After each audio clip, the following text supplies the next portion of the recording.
Okay, let's talk about rent. For most of us, it's the biggest check we write every single month. But have you ever really stopped to think about what you're paying for?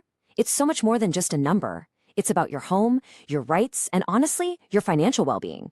So let's dive in and really understand what rent is all about. Right? It's the big question. You see that money just vanish from your account on the first of the month.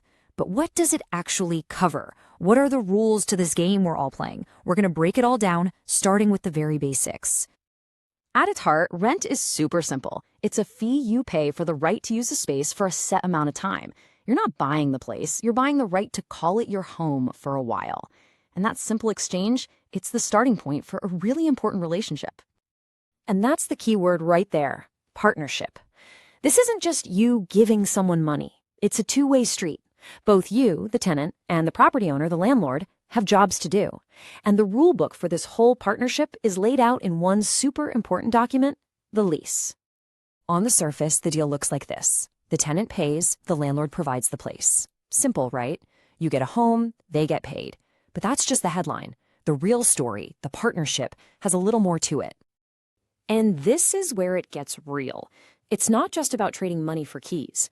Your job as a tenant isn't just paying on time. It's also about keeping the place in decent shape. And the landlord? Their job isn't just to cash your check.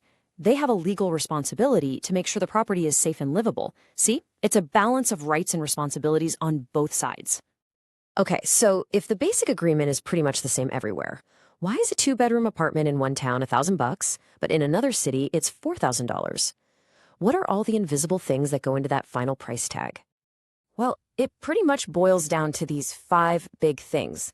You can think of them like the main ingredients in the recipe for your rent price. Every single one of these plays a huge part in what you'll end up paying. And here's exactly how that works. Is it in a great location near jobs and good schools? Yep, the rent's going to be higher. Is it a huge, brand new place with a pool and a gym? You guessed it, higher rent. And then there's the big one, supply and demand. If way more people are looking for apartments than there are empty ones available, you know those prices are going up. So remember, you're not just paying for walls and a roof, you're paying for all of these factors combined. All right, enough with the theory. Let's look at some real numbers and see how this actually plays out across the US. And trust me, the differences are pretty eye-opening. So let's start with our baseline. For 2025, the national average rent in the United States is $1,761 a month. Now, depending on where you live, that might sound crazy expensive or maybe even a little cheap. Just keep that number in your head because we're about to see just how wild the range can get. And wow, here it is in black and white. Just look at that difference. In a state like Oklahoma, the average is way below that national number. But then you look at Massachusetts, and it's more than $1,000 above the average. That is a massive difference, and it's all because of those 5 factors we just talked about. Digging in a little deeper, you can see how high demand in places like Massachusetts, California, and New York really drives up the cost. But then check out North Dakota. On average, you can get a bigger apartment for less than half of what you'd pay in Massachusetts. That right there is a perfect example of how lower demand can mean much more affordable rent. Okay, we've covered the what and the why of rent. Now for the most important part, the how. How can you actually navigate all this with confidence and make choices that are right for you? Let's build your personal playbook for smart renting. Seriously, if you only take one piece of advice away from this, let it be this one. Your lease is not just some formality you rush through.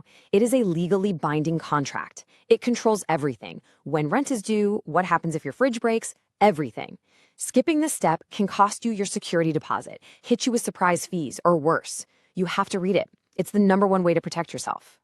So what should you be looking for?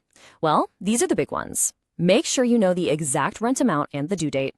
Understand every detail about your security deposit. Be crystal clear on how long you're staying, who's responsible for fixing things, and what the rules are for stuff like pets, guests, or smoking. Get clear on these before you sign anything. So how do you put all this into practice? It really comes down to these 5 simple but powerful steps. This is your roadmap. Follow it and you'll be set up for a much smoother, less stressful rental experience, from finding the right place to living in it.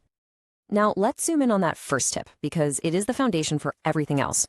You've probably heard of the 30% rule, right? The idea is to keep your rent payment under 30% of your monthly income. Why? Because it helps you avoid being rent burdened. That's when so much of your money goes to housing that there's nothing left for savings, emergencies, or, having a life. Following this rule isn't just about paying your bills, it's about staying financially healthy. And that's really what it all comes down to. Rent is more than just a payment. It's a whole system with its own rules, responsibilities, and, pretty big financial consequences.